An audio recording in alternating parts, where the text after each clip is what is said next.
September 2, 2010. ಸಮಯ ರಾತ್ರಿ 11 ಗಂಟೆ. ಅಟ್ಟಿಯಾರ್ನಿಂದ ಗೋರಖ್ಪುರಕ್ಕೆ ಹೊರಡುವ ಮಯೂರ ಎಕ್ಸ್ಪ್ರೆಸ್ ಟ್ರೈನ್ ಅಲ್ಲೇ ಪಕ್ಕದಲ್ಲಿದ್ದ ಕುಲ್ಟಿ ಸ್ಟೇಷನ್ನಿಂದ ನಿಧಾನವಾಗಿ ಹೊರಡೋಕೆ ಶುರು ಆಗುತ್ತೆ. ಟ್ರೈನ್ ಒಳಗಡೆ ಇದ್ದ ಜನರೆಲ್ಲ ಊಟ ಮಾಡಿ ಮಲ್ಗಿರ್ತಾರೆ. ಇನ್ನೂ ಸ್ವಲ್ಪ ಜನ ಊಟ ಮಾಡಿಕೊಂಡು ಮಲ್ಗೋಕಂತ ರೆಡಿ ಆಗ್ತಾ ಇರ್ತಾರೆ.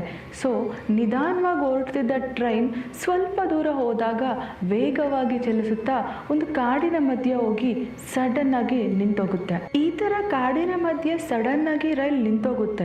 ನಾರ್ಮಲ್ ಆಗಿ ಪ್ಯಾಸೆಂಜರ್ ಎಲ್ರಿಗೂ ಗಾಬರಿ ಆಗುತ್ತೆ. ಕಿಟಕಿಯಿಂದ ಆಚೆ ನೋಡಿದ ಎಲ್ಲರೂ ರೈಲ್ ಯಾಕೆ ನಿಂತೋಯ್ತು, ಏನಾದರೂ ಸಿಗ್ನಲ್ ಇದೆಯಾ ಅಥವಾ ಏನಾದರೂ ಪ್ರಾಬ್ಲಮ್ ಆಯ್ತಾ, ಇಲ್ಲ ಟ್ರೈನ್ ಒಳಗಡೆ ಕಳ್ತನ ಮಾಡೋಕ್ಕೆ ಯಾರಾದರೂ ದರೋಡೆಕೋರರು ಬಂದ್ರ, ಯಾರು ಈ ರೈಲನ್ನು ನಿಲ್ಲಿಸಿದ್ರು ಅಂತ ಎಲ್ರಿಗೂ ಒಂದು ಕ್ಷಣ ಕನ್ಫ್ಯೂಷನ್ ಆಗುತ್ತೆ. ಆ ಥರ ಜನರೆಲ್ಲರೂ ಥಿಂಕ್ ಮಾಡ್ತಿರೋ ಟೈಮಲ್ಲೇನೆ ಯಾರೋ ಕೆಲವು ಜನ ಮುಖಕ್ಕೆ ಬಟ್ಟೆನ ಹಾಕೊಂಡು ರೈಲ್ ಒಳಗಡೆ ಸಡನ್ ಆಗಿ ಹತ್ಕೊಳ್ತಾರೆ. ಹತ್ಕೊಂಡವ್ರೆ ಎಲ್ಲರ ಹತ್ರ ಹೋಗಿ ಚಾಕು ಮತ್ತೆ ಬೇರೆ ಆಯುಧಗಳನ್ನ ತೋರಿಸಿ ಅವ್ರ ಹತ್ರ ಇರುವಂತಹ ಹಣ, ಮೊಬೈಲ್, ಗೋಲ್ಡ್ ಎಲ್ಲವನ್ನ ಲೂಟಿ ಮಾಡೋಕ್ಕೆ ಶುರು ಮಾಡ್ತಾರೆ. ಈ ರೀತಿ ಒಂದು ಕಂಪಾರ್ಟ್ಮೆಂಟ್ ಅಲ್ಲದೆ ಪ್ರತಿಯೊಂದು ಕಂಪಾರ್ಟ್ಮೆಂಟ್ಗೂ ಹೋಗಿ ಹೋಗಿ ಅಲ್ಲಿರುವಂತ ಜನಗಳನ್ನ ಎಬ್ಬಿಸಿ ಅವರಿಗೆ ಚಾಕು ಮತ್ತೆ ಬೇರೆ ಆಯುಧಗಳನ್ನ ತೋರಿಸಿ ಭಯ ಪಡಿಸೋಕೆ ಶುರು ಮಾಡ್ತಾರೆ. ಈ ರೀತಿ ಕಳ್ತನ ಮಾಡ್ತಾ ಇರೋ ಸಂದರ್ಭದಲ್ಲಿ ಅಪ್ಪರ್ ಬೆಡ್ ಮೇಲೆ ಒಂದು ವ್ಯಕ್ತಿ ಬೆಡ್ಶೀಟ್ ಅನ್ನ ಹೊಸ್ಕೊಂಡು ಮಲಗಿರ್ತಾರೆ.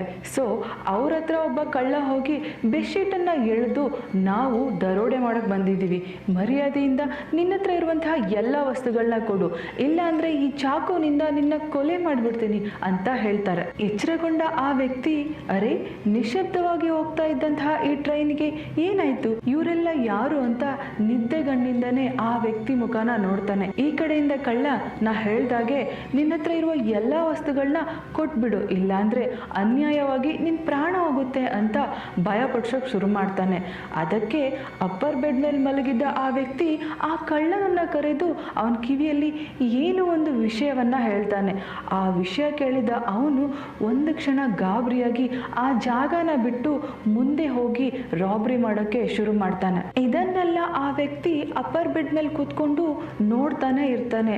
ಅದಾದ್ಮೇಲೆ ನಂತರ ಆ ಕಳ್ಳರ ಕಣ್ಣು ಅಲ್ಲೇ ಪಕ್ಕದಲ್ಲಿದ್ದ ಒಂದು ಫ್ಯಾಮಿಲಿ ಮೇಲೆ ಬೀಳುತ್ತೆ. ಆ ಫ್ಯಾಮಿಲಿಯಲ್ಲಿ ಅಪ್ಪ, ಅಮ್ಮ ಮತ್ತು 18 ವರ್ಷದ ಒಂದು ಹುಡುಗಿ ಕೂಡ ಇರ್ತಾಳೆ. ಆ ಕಡೆ ಹೋದ ಕಳ್ಳರು ಅಲ್ಲಿದ್ದಂತಹ ತಂದೆ ತಾಯಿ ಇಬ್ಬರು ಕುತ್ತಿಗೆ ಮೇಲೆ ಕತ್ತಿನ ಇಟ್ಟು ಚಿನ್ನ ಮತ್ತು ನಿಮ್ಮ ಹತ್ರ ಇರೋ ವಸ್ತುಗಳನ್ನ ಕೊಡಿ ಅಂತ ಕೇಳ್ತಾರೆ. ತಂದೆ ತಾಯಿಗಳು ಕೂಡ ಜೀವಕ್ಕಿಂತ ಹೆಚ್ಚು ಇದ್ಯಾವುದು ಇಲ್ಲ ಅಂತ ಹೇಳಿ ಕೊಡ್ತಾರೆ. ಆದ್ರೆ ಕ್ರೂರತೆಯನ್ನ ಮೆರೆದ ಆ ಕಳ್ಳರು ಈ ಕಡೆ 18 ವರ್ಷದ ಹುಡುಗಿನ ನೋಡಿ ಅವಳ ಮೈ ಮೇಲಿದ್ದಂತಹ ಚಿನ್ನಗಳನ್ನೆಲ್ಲ ಕಸಿದ್ಕೊಳ್ತಾರೆ.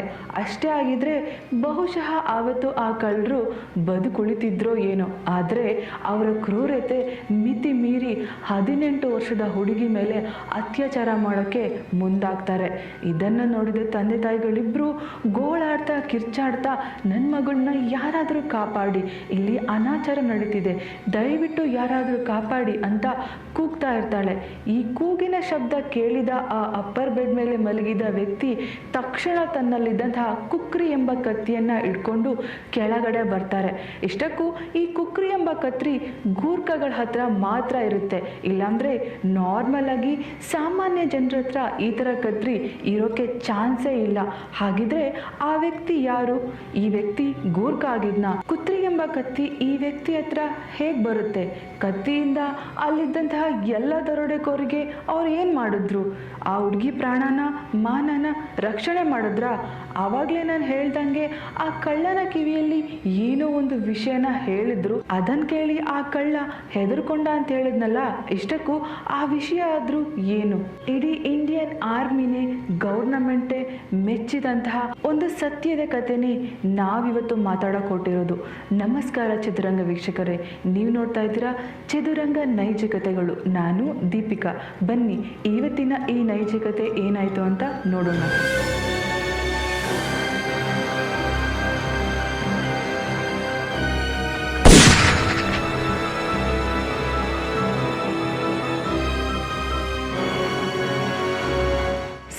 1975ರಲ್ಲಿ ನೇಪಾಳದಲ್ಲಿ ಜನಿಸಿದವರೇ ಈ ಬಿಷ್ಣು ಶ್ರೇಷ್ಠ. ಸೊ ನಾನು ಆವಾಗಲೇ ಅಪ್ಪರ್ ಬೆಡ್ ಮೇಲೆ ಮಲಗಿದ್ರು ಅಂತ ಹೇಳಿದ್ನಲ್ಲ, ಆ ವ್ಯಕ್ತಿನೇ ಬಿಷ್ಣು ಶ್ರೇಷ್ಠ.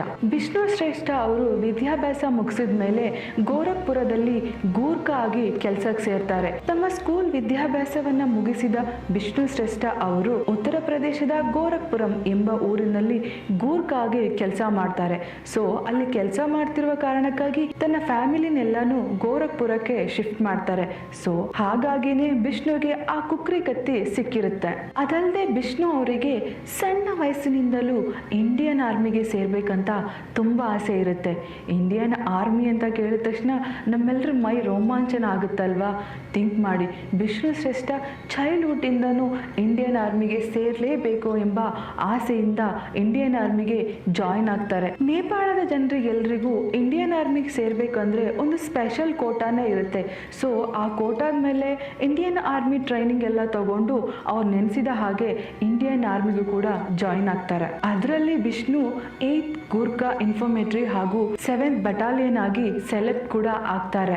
ನಂತರ ರಾಂಚಿಯಲ್ಲಿ ಕೆಲಸ ಮಾಡ್ತಿರುವಾಗ ಎದುರಾಳಿಗಳ ಜೊತೆ ಯುದ್ಧ ಮಾಡಕ್ಕೆ ಹಲವಾರು ಬಾರಿ ಯುದ್ಧ ಭೂಮಿ ಕೂಡ ಹೋಗಿರ್ತಾರೆ. ಈ ರೀತಿ ಯುದ್ಧ ಮಾಡ್ತಾ ತನ್ನ ಜೀವನದ ಬಹುಮುಖ್ಯವಾದ ದಿನಗಳನ್ನ ಯುದ್ಧ ಭೂಮಿಯಲ್ಲಿ ಕಳೀತಾರೆ. ದೇಶಕ್ಕಾಗಿ ತಮ್ಮ ಪ್ರಾಣವನ್ನು ಒತ್ತೆ ಇಟ್ಟು ಹೋರಾಡ್ತಾರೆ. ಇಂಥ ವಿಷ್ಣು ತನ್ನ 37ನೇ ವಯಸ್ಸಿನಲ್ಲಿ ವಾಲಂಟರಿ ರಿಟೈರ್ಮೆಂಟ್ ತಗೊಂಡು ಯುದ್ಧ ಭೂಮಿಯಿಂದ ತನ್ನ ತವರೂರಿಗೆ ಹಿಂತಿರುಗ್ತಿರ್ತಾರೆ. ಹಿಂತಿರುವಾಗಲೇ ಈ ಒಂದು ಘಟನೆ ಟ್ರೈನಿನಲ್ಲಿ ನಡೆಯೋದು. ಸೊ ನಾನು ಆಗ್ಲೇ ಹೇಳ್ದಾಗೆ ಆ ಕಳ್ಳನ ಜೊತೆ ಅವ್ರು ಏನೋ ಹೇಳಿದ್ರು ಅಂತ ಹೇಳಿದ್ನಲ್ಲ, ಎಸ್, ನೀವು ಯೋಚನೆ ಮಾಡಿರೋದು ಆ್ಯಂಡ್ ನಾನು ಯೋಚನೆ ಮಾಡಿರೋದು ಎರಡೂ ಒಂದೇನೆ. ವಿಷ್ಣು ಆ ಕಳ್ಳನ ಕಿವಿಯಲ್ಲಿ ನಾನೊಬ್ಬ ಮಿಲಿಟರಿ ಮ್ಯಾನ್ ಅಂತ ಹೇಳಿರ್ತಾರೆ. ಅದಕ್ಕೆ ಭಯಪಟ್ಟ ಆ ಕಳ್ಳ ಅಲ್ಲಿಂದ ದೂರ ಸರಿದಿರ್ತಾನೆ. ಈಗ ನಾವೆಲ್ಲ ಯೋಚನೆ ಮಾಡಬೇಕಾಗಿದ್ದು ಒಂದು ವಿಷಯದ ಬಗ್ಗೆ. ಅದೇನಂದ್ರೆ, ಒಬ್ಬ ಮಿಲಿಟರಿ ಮ್ಯಾನ್ ಟ್ರೈನ್ ಒಳಗಡೆ ಇದ್ದಾರೆ, ದರೋಡೆಕೋರರು ಬಂದು ಟ್ರೈನಲ್ಲಿ ರಾಬರಿ ಮಾಡ್ತಾ ಇದ್ದಾರೆ. ಆಮೇಲೆ ಹದಿಹರಿಯದ 18 ವರ್ಷದ ಹುಡುಗಿ ಮೇಲೆ ಯಾರೋ ಅತ್ಯಾಚಾರ ಮಾಡಕ್ಕೆ ಮುಂದಾಗ್ತಿದ್ದಾರೆ. ಇಷ್ಟೆಲ್ಲ ನೋಡ್ತಾ ಇದ್ರು ಇಂಡಿಯನ್ ಆರ್ಮಿಯಲ್ಲಿ ಕೆಲಸ ಮಾಡ್ತಿದ್ದಂಥ ವ್ಯಕ್ತಿ ಸುಮ್ಮನೆ ಯಾಕೆ ಕೂತಿದ್ರು ಅಂತ ನಮಗೆಲ್ಲ ಯೋಚನೆ ಬರುತ್ತಲ್ವಾ? ಅದಕ್ಕೆ ಉತ್ತರ ನಾನು ಹೇಳ್ತೀನಿ. ವಾಲಂಟರಿ ರಿಟೈರ್ಮೆಂಟ್ ತಗೊಂಡ ವಿಷ್ಣು ತನ್ನ ಸರ್ವಿಸ್ನಲ್ಲಿ ಒಂದು ಕಪ್ಪು ಚುಕ್ಕಿ ಇಲ್ಲದೆ ಕೂಡ ಕೆಲಸ ಮಾಡಿರ್ತಾರೆ. ಅಷ್ಟೇ ಅಲ್ಲದೆ ಇಂಡಿಯನ್ ಆರ್ಮಿಯಲ್ಲಿ ನಾಯಕ್ ರ್ಯಾಂಕಲ್ಲಿ ಕೂಡ ಇರ್ತಾರೆ.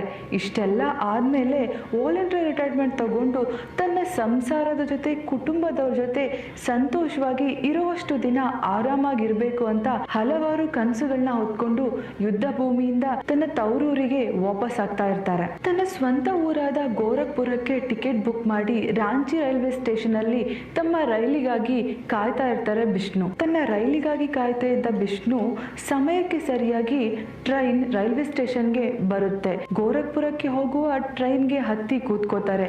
ಕಿಟಕಿ ಹಂಚಿನಲ್ಲಿ ಅಪ್ಪರ್ ಸೀಟ್ನ ಬುಕ್ ಮಾಡಿದ್ದ ವಿಷ್ಣು ಆ ಸೀಟ್ ಮೇಲೆ ಕೂತ್ಕೊಂಡು ಊಟ ಮಾಡಿ ಮಲ್ಗೋಕೆ ಶುರು ಆಗ್ತಾರೆ. ಟ್ರೈನು ಆಗ್ತಾನೆ ನಿಧಾನವಾಗಿ ಓಡ್ತಾ ಇರುತ್ತೆ. ಮುಂದೆ ಬರುವ ಎಲ್ಲಾ ರೈಲ್ವೆ ಸ್ಟೇಷನ್ಗಳು ಕೂಡ ಜನ ಹತ್ಕೊಂಡ ಕಾರಣ ಅಲ್ಲಿ ಎಲ್ಲಾ ಸೀಟ್ಗಳು ಫಿಲ್ ಆಗುತ್ತೆ. ಈ ರೀತಿ ನಾರ್ಮಲ್ ಆಗಿ ಹೋಗ್ತಿದ್ದ ಟ್ರೈನು ಒಂದು ಕಾಡಿನ ಮಧ್ಯ ನಿಂತ್ಕೊಳ್ಳುತ್ತೆ. ನಾನು ಮೊದಲೇ ಹೇಳಿದ ಸ್ಟೋರಿ ಇಲ್ಲಿಂದನೇ ಶುರು ಆಗೋದು.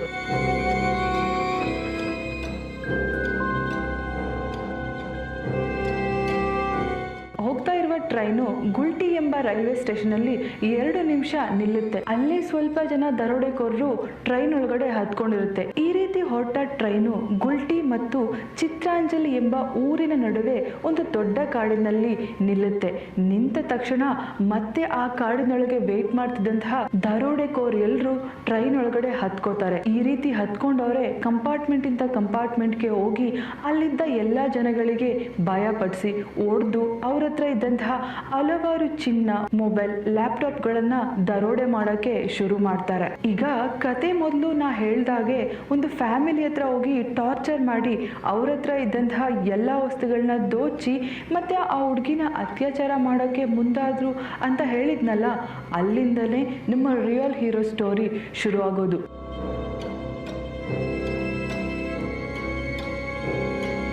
ಬಿಕಾಸ್ ವಿಷ್ಣು ಆಗಾಗಲೇ ಅಲ್ಲಿದ್ದಂತಹ ಎಲ್ಲ ದರೋಡೆಕೋರರ ನಡವಳಿಕೆಯನ್ನ ಅಬ್ಸರ್ವ್ ಮಾಡ್ತಿದ್ರು. ಎದುರಾಳಿಗಳ ಬಲ ಎಷ್ಟಿದೆ ಅಂತ ಸೂಕ್ಷ್ಮವಾಗಿ ಅಬ್ಸರ್ವ್ ಮಾಡಿದ ವಿಷ್ಣುವನ್ನ ಎಬ್ಸಿದ್ದೆ ಆ ಕಳ್ಳರು.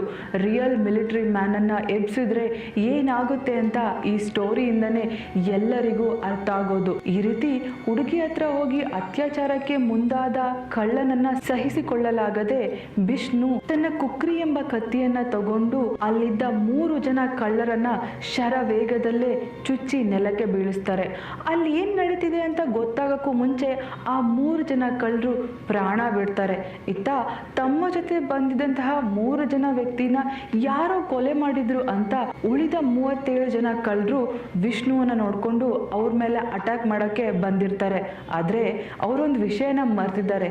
ಅದೇನಂದ್ರೆ ಯುದ್ಧ ಭೂಮಿಯಲ್ಲಿ ಇಂಥ ಎಷ್ಟು ಜನ ಎದುರಾಳಿಗಳ ಎದೆ ಸಿಡಿದ ವಿಷ್ಣು ಅದೆಷ್ಟೋ ವಿದ್ಯೆನ ಕಲ್ತ್ಕೊಂಡಿರ್ತಾರೆ. ಹಾಗಾಗಿ ಟ್ರೈನಲ್ಲಿದ್ದಂತಹ ಈ 37 ಜನ ವಿಷ್ಣು ಅವ್ರಿಗೆ ಯಾವ ಲೆಕ್ಕ ಅಲ್ವಾ. ಸೊ ವಿಷ್ಣುವನ್ನ ಅಟ್ಯಾಕ್ ಮಾಡಕ್ ಬಂದವರಲ್ಲಿ 7 ರಿಂದ 8 ಜನವನ್ನ ವಿಷ್ಣು ಒಂದೇ ಶರವೇಗದಲ್ಲೇ ಕೊಲೆ ಮಾಡಿ ಬಿಸಾಕ್ತಾರೆ. ಇದು ನಮ್ಮ ರಿಯಲ್ ಆರ್ಮಿ ಪವರ್ ಅಲ್ವಾ.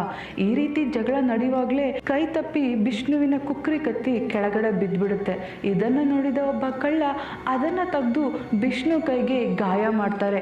ವಿಷ್ಣು ಗಾಯದಿಂದ ಕೆಳಕ್ಕೆ ಬಿದ್ದ ತಕ್ಷಣ ಇನ್ನೊಬ್ಬ ವ್ಯಕ್ತಿ ತನ್ನ ಗನ್ನಿಂದ ವಿಷ್ಣುವಿಗೆ ಬುಲೆಟ್ ಅನ್ನ ಆರಿಸೇ ಬಿಡ್ತಾರೆ. ಎಚ್ಚೆತ್ಕೊಂಡ ವಿಷ್ಣು ಆ ಬುಲೆಟ್ ಇಂದ ತಪ್ಪಿಸ್ಕೋತಾರೆ. ಈ ರೀತಿ ಯುದ್ಧ ಭೂಮಿ ತರನೇ ಹೋಗ್ತಾ ಇರುವ ಟ್ರೈನ್ ಅಲ್ಲಿ ಒಂದು ಯುದ್ಧನೇ ನಡೀತಾ ಇರುತ್ತೆ. ಇದನ್ನೆಲ್ಲ ನೋಡಿದ ಜನರು ವಿಷ್ಣುವಿನ ಆವೇಶ, ಕೋಪ ಮತ್ತು ಹೋರಾಟವನ್ನ ನೋಡಿ ಅಲ್ಲಿದ್ದ ಎಲ್ಲ ಜನರು ಅಲ್ಲಿ ಬಂದಿದ್ದಂತಹ ಕಳ್ಳರ ಜೊತೆ ಹೋರಾಡಕ್ಕೆ ಶುರು ಮಾಡ್ತಾರೆ. ಈ ರೀತಿ ಸರಿಸುಮಾರು ಟೈಮ್ ಅಲ್ಲಿ ಹೋರಾಟ ನಡೆಯುತ್ತೆ. ಈ ರೀತಿ ನಡೀತಾ ಇರುವ ಟೈಮಲ್ಲೇ ಟ್ರೈನ್ ನಿಧಾನ ಆಗೋಕೆ ಶುರು ಮಾಡ್ತಾರೆ. ಆಗ ಕಳ್ಳರೆಲ್ಲರೂ ಒಂದು ವಿಷಯವನ್ನ ನೆನ್ಸ್ಕೋತಾರೆ. ಅದೇನಂದ್ರೆ ಟ್ರೈನ್ ಇನ್ನು ಸ್ವಲ್ಪ ಹೊತ್ತಿನಲ್ಲೇ ಚಿತ್ರಾಂಜಲಿ ಎಂಬ ರೈಲ್ವೆ ಸ್ಟೇಷನ್ಗೆ ಬಂದ್ಬಿಡುತ್ತೆ. ಹಾಗೆ ಬಂದ್ರೆ ನಾವೆಲ್ಲ ಸಿಕ್ಕಾಕೋತೀವಿ ಅಂತ ಭಯಪಟ್ಟವರೇ ಹೋಗ್ತಾ ಇರುವ ಟ್ರೈನಿನಿಂದ ಜಂಪ್ ಮಾಡಿ ಅಲ್ಲಿಂದ ತಪ್ಪಿಸ್ಕೋತಾರೆ. ಟ್ರೈನ್ ಈಗ ಚಿತ್ರಾಂಜಲಿ ನಗರಕ್ಕೆ ಬರುತ್ತೆ. ಅಲ್ಲಿದ್ದ ಜನರಿಗೆಲ್ಲ ಒಂದು ಮೂವಿನೇ ನೋಡ್ಕೊಂಡು ಬಂದ್ವಾ ಅಥವಾ ನಾವ್ಯಾರೋ ಬೇರೆ ದೇಶದ ಜೊತೆ ಯುದ್ಧ ಮಾಡಿದ್ವಾ ಎಂಬ ಭಯದಿಂದ ಆತಂಕದಿಂದನೇ ರೈಲಿಂದ ಕೆಳಗಡೆ ಇಳಿತಾರೆ. ಹಂಗಿಳ್ದವ್ರೆ ತಕ್ಷಣ ಅಲ್ಲಿದ್ದ ರೈಲ್ವೆ ಡಿಪಾರ್ಟ್ಮೆಂಟಿಗೆ, ರೈಲ್ವೆ ಪೊಲೀಸ್ಗೆ ಇನ್ಫಾರ್ಮ್ ಮಾಡ್ತಾರೆ. ಅಲ್ಲಿಗೆ ಬಂದ ಪೊಲೀಸರು ವಿಷ್ಣುವಿಗೆ ಫಸ್ಟ್ ಏಡ್ ಟ್ರೀಟ್ಮೆಂಟ್ ನ ಮಾಡಿ ಆಂಬ್ಯುಲೆನ್ಸ್ಗೆ ಕಾಲ್ ಮಾಡಿ ಅವರನ್ನ ಹಾಸ್ಪಿಟಲ್ಗೆ ಸೇರಿಸ್ತಾರೆ. ಇತ್ತ ಹಾಸ್ಪಿಟಲ್ ಅಲ್ಲಿ ಚಿಕಿತ್ಸೆ ಪಡಿತಿದ್ದ ವಿಷ್ಣುಗೆ ದೇಹದ ಹಲವಾರು ಭಾಗಗಳಲ್ಲಿ ಗಾಯ ಆಗಿರುತ್ತೆ, ರಕ್ತನೂ ಕೂಡ ಸುರಿದಿರುತ್ತೆ. ಸೊ ಇದೆಲ್ಲ ಅವ್ರು ಮಾಡಿದ್ದು ತನ್ನ ಜನರಿಗಾಗಿ ಆ್ಯಂಡ್ ಆ 18 ವರ್ಷದ ಹುಡುಗಿಯ ಮಾನ ಪ್ರಾಣ ಕಾಪಾಡಿದ್ದಕ್ಕಾಗಿ.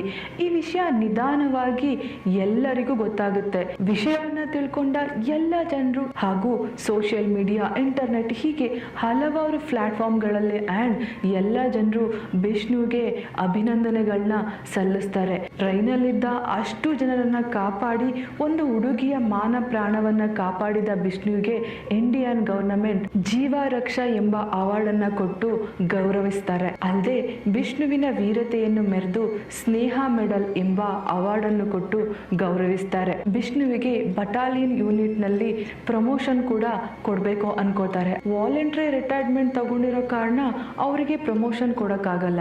ಆದ್ರೆ ಅವರ ರಿಟೈರ್ಮೆಂಟ್ ಅನ್ನ ಟೆಂಪ್ರವರಿ ಮಾಡಿ ನಾಯ್ಕಾ ರ್ಯಾಂಕ್ ಇಂದ ನೈಟ್ ಸುಬೇಂದರ್ ರ್ಯಾಂಕ್ಗೆ ಪ್ರಮೋಟ್ ಮಾಡ್ತಾರೆ. ಇದೆಲ್ಲವನ್ನ ಪಡ್ಕೊಂಡಿದ್ದಂತಹ ವಿಷ್ಣು ಅವರು ಸ್ವಲ್ಪ ದಿನ ಯುದ್ಧ ಭೂಮಿಯಲ್ಲಿ ತಮ್ಮ ಕೆಲಸವನ್ನ ಮಾಡಿ ಮತ್ತೆ ವಾಲಂಟರಿ ರಿಟೈರ್ಮೆಂಟ್ ತಗೋತಾರೆ.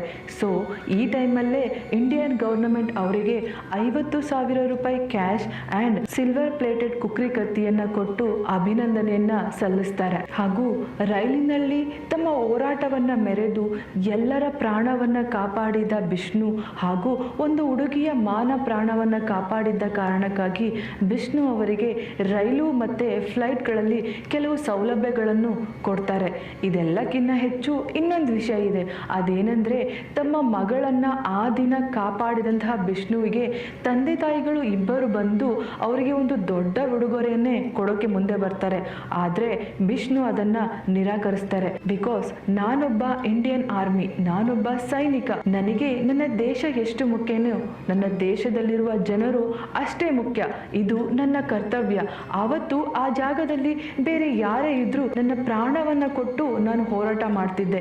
ಕೊನೆವರೆಗೂ ನನ್ನ ಜೀವದಲ್ಲಿ ಉಸಿರಿರೋವರೆಗೂ ನನ್ನ ಜನಕ್ಕಾಗಿ ನಾನು ಹೋರಾಟ ಮಾಡ್ತಾ ಇದ್ದೆ. ಹಾಗಾಗಿ ನೀವು ಕೊಡುವ ಈ ಬಹುಮಾನ ನನಗೆ ಬೇಡ, ನಾನು ನನ್ನ ಸೇವೆಯನ್ನ ಆತ್ಮತೃಪ್ತಿಯಿಂದ ಮಾಡಿದ್ದೀನಿ ಅಂತ ಹೇಳ್ತಾರೆ. ಈ ಮಾತುಗಳನ್ನ ಕೇಳಿದ ಆ ಹುಡುಗಿಯ ತಂದೆ ತಾಯಿ ತುಂಬಾ ಭಾವುಕರಾಗ್ತಾರೆ.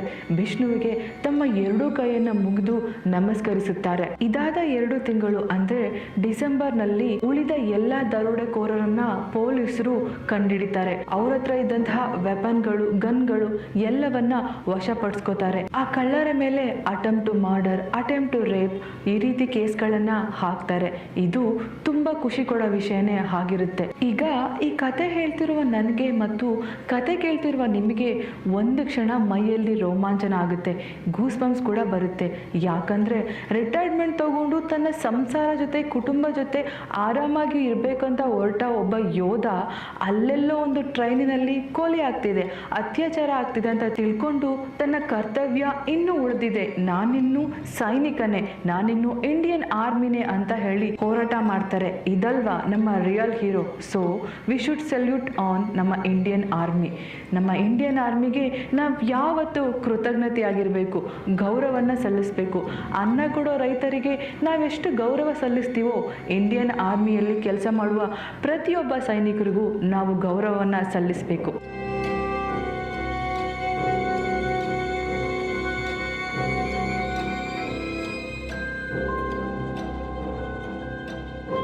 ಇದು ಇವತ್ತಿನ ನೈಜ ಕತೆ. ಮತ್ತೆ ಇನ್ನೊಂದು ನೈಜ ಕತೆ ಜೊತೆ ನಾನು ನಿಮ್ಮ ಜೊತೆ ಇರ್ತೀನಿ. ಅಲ್ಲಿ ತನಕ ಸೇಫ್ ಆಗಿರಿ. ಶತ್ರುಗಳು, ಹಿತಶತ್ರುಗಳು ನಮ್ಮ ಪಕ್ಕನೇ ಇರ್ತಾರೆ.